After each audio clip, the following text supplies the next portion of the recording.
ගණිත ගැටලු 40ක් පැයක් ඇතුළත විසඳන්න ඕන. ඉතින් කාලයත් එක්ක කරන දැඩි සටනක් නිසා අපි ඔබට කාලය කළමනාකරණය කරගෙන මේ වගේ වේගයෙන් ඊටම් පහසුව සරලව ගණිත ගැටලු විසඳන විදිය මේ වගේ තවත් එපිසෝඩ් එකකින් ඔබට ගෙන්නම්. අපි ගණිත ගැටලු 500ක් ඔබ වෙත තිලන කරන්නට බලාපොරොත්තු වෙනවා. මේක නොමිලේකරන ප්‍රජාසත්කාරය.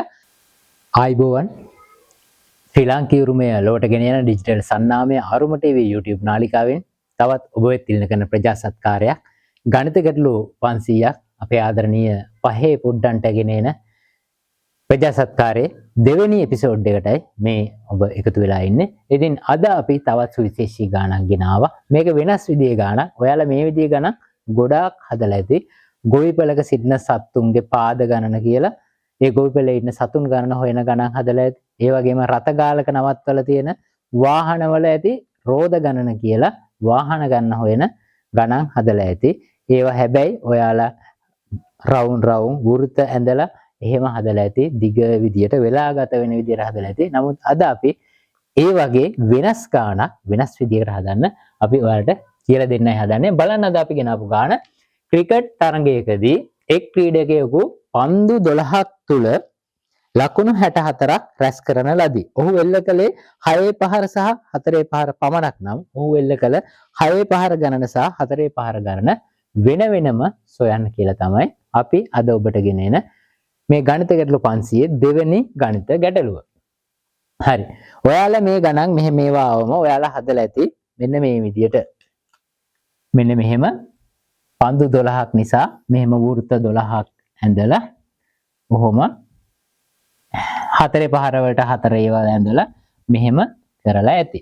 නමුත් ඊට වඩා ලේසි පහසු විදියකට මම ඔයාලට මේක හදන්න කියලා දෙනවා. ඒ විදියට පුරුදු වෙන්න. ඒක ගොඩාක් වේගවත්. ඒ වගේම නිවැරදිව, නිර්වද්‍යව වේගයෙන් හදන්න පුළුවන්. අපි මෙන්න මෙහෙමයි කරන්නේ. දැන් පුතේ මේ ක්‍රීඩකයා එල්ල කරලා තියෙන්නේ 4 පහර සහ 6 පහර විතරයි. ඉතින් දැන් පුතේ මේ 4 පහර සහ 6 පහර කියන දෙකෙන් ලකුණු ගන්න අඩු මොකද්ද? ලකුණු අඩු මොකද්ද? මෙයා අඩුයි නේද?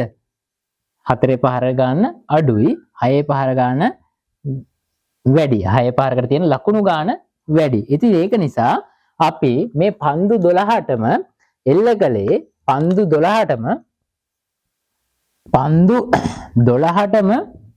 4 පහර එල්ල කරා කියලා හිතලා අපි මේ 12 වැඩි කරනවා 4.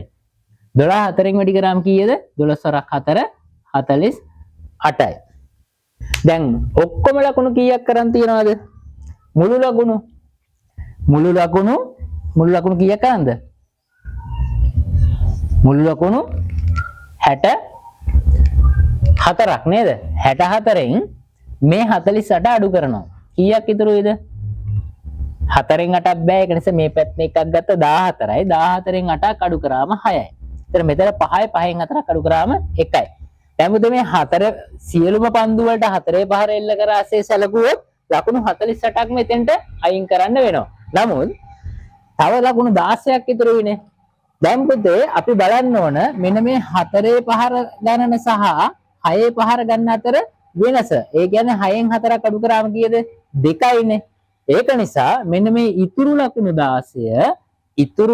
16 දෙකෙන් බෙදනවා. ඉතුරු ලකුණු 16 දෙකෙන් බෙදුවම 16 දෙකෙන් බෙදුවම කීයද? 8ක් එනවා. 8ක් එනව නේද? ඒ කියන්නේ මේ 4ට තා ලකුණු දෙකේව දීලා 6 පහර 8කට ලකුණු තියෙනවා මෙතන.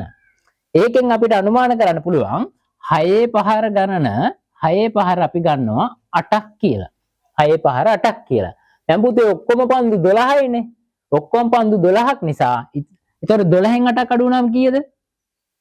තව පන්දු කීයක් ඉතුරු වෙද? 12න් 8ක් අඩු වුණාම 4යි. තව පන්දු 4ක් තියෙනවා.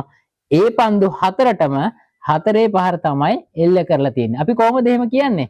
මේ ගණිත ගැටලුවෙම දීලා තියෙනවා. ඔහු එල්ල කළේ 6 පහර සහ 4 පහර පමණක් නම් කියලා. එතකොට 6 පහර 8යි 4 පහර 4යි කියලා අපිට මේ ගැටලුව ලේසියෙන්ම විසඳන්න පුළුවන්. හැබැයි පුතේ දැන් ඔයාලට තාම නිකන් සැකයි වගේ නම් මේක හරිද දන්නෙත් නැහැ කියලා ඔයාලට මේක හරිද කියලා බලා ගන්න ක්‍රමයක් මම කියලා දෙන්නම්. මෙහෙමයි. දැන් 6 5 8යිනේ. ඒතර අපි බලමු 6 වැඩි කරලා 8ෙන් කීයද? 6 වරක් 8 48යි. 4 5 4යි. 4 වැඩි කිරීම 4 කීයද? 4 වරක් 4 16යි. මේ දෙන්න එකතු කරලා බලන්න. එතකොට ඔක්කොම ලකුණු 64යිනේ මුල් ලකුණු 64යි. 64ක් එනවනම් ඔයාගේ උත්තරේ හරි. බලන්න 8යි 6යි 14න් 4 එකක් ඉතුරු. එයා මෙතන ගියා 5යි 5යි 1යි 6යි. ලකුණු 64 එනව නේද? ඔයාලටම ඔයාලගේ උත්තරේ හරිද කියලා නැවත චෙක් කරගන්න පුළුවන් මේ විදියට. ඉතින් ඔන්න ඔකයි අද අපි ඔබට ගෙන එන ගාන. ක්‍රිකට් තරගයකදී ඔහු එල්ල කළේ 6 පහර සහ 4 පහර ගන්න පමණක් නම් 6 පහර සහ 4 පහර ගන්න වෙන වෙනම සොයන්න කිව්වම මෙන්න මේ විදිහට තමයි වෘත්ත අඳින්නේ නැතුව නැත්තම් මේ පන්දු 12ටම ඔයාලා වෘත්ත 12ක් අඳින්න ඕන. නිකන් හරි හිතන්නකො නිකන් පන්දු 15ක් 20ක් කියලා. නැත්තම් ගොවිපලේ සත්තු 25ක් 30ක් ඉන්නවා කිව්වොත් ඔයාලට රවුම් කොච්චර අඳින්න ඕනද? ඊට වඩා පහසු ක්‍රමය තමයි මේක. දැන් ගොවිපලක සත්තු ගානක් ආවතින් ඔයාලා හිතන එළුවේ තාරාවේ කියලා આવොත් සියලුම සත්තු පාද ගන්න අඩු සත්තු කියලා හිතන්න. තාරාවේ කියලා හිතලා දෙකෙන් වැඩි කරගන්න සත්තු ගාන.